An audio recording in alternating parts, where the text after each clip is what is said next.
నేను ఈ వేదిక మీద నుంచి మళ్ళీ ఒకసారి బీఆర్ఎస్ నాయకులకు కానీ వాళ్ళ నాయకుడైన సైకోరావుకు కానీ హెచ్చరిస్తూ ఉన్నాను. అయ్యా, నువ్వు ఒక ఫ్రస్ట్రేషన్లో ఉన్నావు, నీకు అధికారం ఇప్పుడు అప్పుడే చేతికి రాదు, గిలగిల కొట్టుకున్నా కూడా ఇంకో 4 సంవత్సరాలు ఎలక్షన్ల వరకు ఆగాలి, అప్పటికైనా కూడా ప్రజలు మిమ్మల్ని నమ్మాలి, అప్పుడు నమ్మినప్పుడు నీకు ఓటేసినప్పుడు నీకు మెజారిటీ వచ్చినప్పుడు కానీ అది అప్పటికి నువ్వైతావా మీ చెల్లైతావా అనే పోటీ కూడా మొదలవుతుంది. కాబట్టి అంత ఈజీగా నువ్వు ఇప్పుడు మాట్లాడితే లటుక్కున పోయి నువ్వు సీఎం కుర్చీలో కూర్చునే పరిస్థితి కాదు, అది ఆలోచించుకో. ఏదో మరి ఇది ప్రజాస్వామ్య దేశంలో ప్రజలు ఇచ్చిన తీర్పు ప్రకారం 5 సంవత్సరాలు ప్రభుత్వం పరిపాలిస్తుంది. ఈ 5 సంవత్సరాల పరిపాలనను చూసి ప్రజలు మళ్ళీ వచ్చే ఎన్నికల్లో ఈ ప్రభుత్వం ఉండాలా వద్దా, మిమ్మల్ని రెండోసారి నమ్మారు. మొదటిసారి మీరు మోసం చేసినా కూడా రెండోసారి కూడా నమ్మారు మళ్ళీ ఏదో చేస్తారని. కానీ రెండోసారికి మీ నిజస్వరూపం తెలిసి మూడోసారి మిమ్మల్ని ఓడగొట్టారు. కానీ ఈరోజు కాంగ్రెస్ పార్టీ చేస్తున్న కార్యక్రమాలను ప్రజలు విశ్వసిస్తే తప్పకుండా మమ్మల్ని రెండోసారి గెలిపిస్తారు. మరి అప్పుడు మళ్ళీ 5 సంవత్సరాలు ఆగాల్సి వస్తుంది. కాబట్టి మేము 10 నెలలు అంటే సంవత్సరం కాకముందే ఇంత పిచ్చిలేసి నువ్వు పిచ్చి పిచ్చి మాటలు మాట్లాడుతూ ఉన్నావు. మరి ఇంకా 4 సంవత్సరాలు వెయిట్ చేయాల్సిన అవసరం ఉంది. అప్పటికి కూడా నువ్వు గెలుస్తావనే నమ్మకం కూడా లేదు. కాబట్టి మాట్లాడే ముందు కొంచెం ఒళ్ళు దగ్గర పెట్టుకొని నోరు దగ్గర పెట్టుకొని పిచ్చి పిచ్చి మాటలు మాట్లాడకుండా. ఎందుకంటే ఇప్పుడు మీ ఇల్లు మాకెంత దూరమో మా ఇల్లు మీకంతే దూరం. మీరు మాట్లాడినప్పుడు మేము కూడా మాట్లాడాల్సి వస్తుంది. మొన్న మా సీఎం గారు మాట్లాడితే ఇదేం భాష అని చెప్పేసి దాని మీద తన పెయిడ్ యూట్యూబ్ ఛానల్స్ తోటి ఇష్టకు తల్లులు లేరా, వాళ్ళకి చెల్లెళ్ళు లేరా, వాళ్ళకి భార్యలు లేరా, వాళ్ళకి అక్కలు లేరా, వాళ్ళ ఇంట్లో ఆడోళ్ళు లేరా, మీరు పైసల కోసం ఎంతకైనా దిగజారుతారా?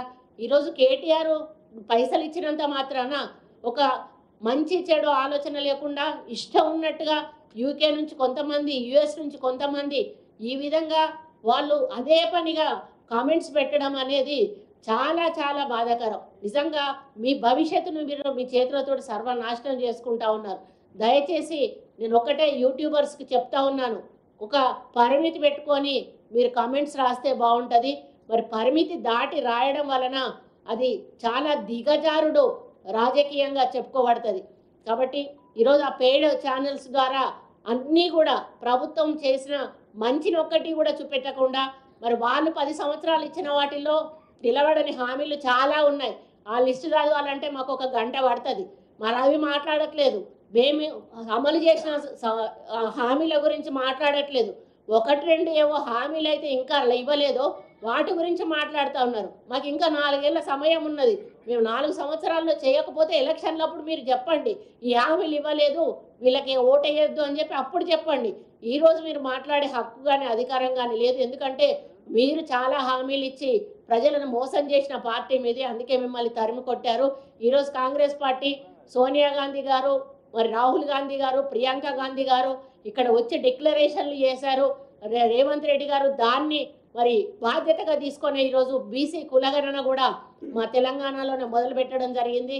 కాబట్టి ఎప్పుడైనా కాంగ్రెస్ పార్టీ బడుగు బలహీన వర్గాల కోసం పనిచేసే పార్టీ. ఆ రోజు ఇందిరమ్మ కాలం నుంచి ఈ రోజు వరకు కూడా.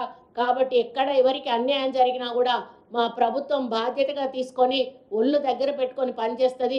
కాబట్టి మీతోటి వేలెత్తి చూపించుకునే అవసరం మాకు లేదు. మాకు ప్రజలకి ఏం చేయాలో, నష్టపోయే వారికి ఏం చేయాలో, కష్టపడే వారికి ఏం చేయాలో మా రేవంత్ రెడ్డి గారికి బాగా తెలుసు.